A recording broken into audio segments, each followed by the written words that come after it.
നല്ല super fresh സാധനം. നമ്മുടെ നാട്ടിലൊക്കെ ഇതിൻ്റെ ഈ ടേസ്റ്റ് പണ്ടത്തെ മുന്തിരിങ്ങ കിട്ടുമായിരുന്നു. ഇപ്പം എല്ലാം കെമിക്കലൊക്കെ ചേർന്ന് വരുന്നുണ്ടാവും. ഈ ഒരു ടേസ്റ്റ് എടുത്തില്ല. ഇതിപ്പോൾ കണ്ട ഞങ്ങൾ ഷോപ്പിങ്ങിനാന്ന് പറഞ്ഞ് വെറുതെ നടക്കാൻ ഇറങ്ങിയതാണ്.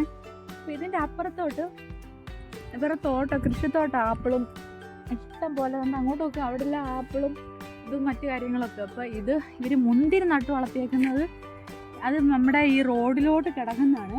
ഇത് കാണാൻ പറ്റുന്നുണ്ടോ എന്ന് അറിയത്തില്ല. ഞങ്ങളപ്പോൾ വെറുതെ ഇങ്ങനെ പോയപ്പോൾ കണ്ട് പറിച്ചത്. നല്ല മധുരം എന്ന് പറഞ്ഞാൽ നല്ല ഒറിജിനൽ സാധനം കണ്ടോ. അത് പഴുത്ത് വരുന്നതേ ഉള്ളൂ. കുറച്ച് നമുക്ക് കിട്ടി, ബാക്കി എല്ലാം അങ്ങ് മണ്ടയ്ക്കോട്ടാ കേട്ടോ. എന്തോ മുന്തിരിങ്ങ പഴുത്ത് കൊലകൊലയായിട്ട് കിടക്കുവാണ്. പക്ഷെ നമുക്ക് അതൊന്നും പറിക്കാൻ പറ്റത്തില്ല, അത് ഇത്രയും പൊക്കത്തില്ല. ഇവർ നട്ടേക്കുന്നല്ലേ. വീഡിയോ ഇഷ്ടമായ എല്ലാവരും ലൈക്ക് ചെയ്യാനും ഷെയർ ചെയ്യാനും കമൻറ്റ് ചെയ്യാനും സബ്സ്ക്രൈബ് ചെയ്യാനും മറക്കരുത്.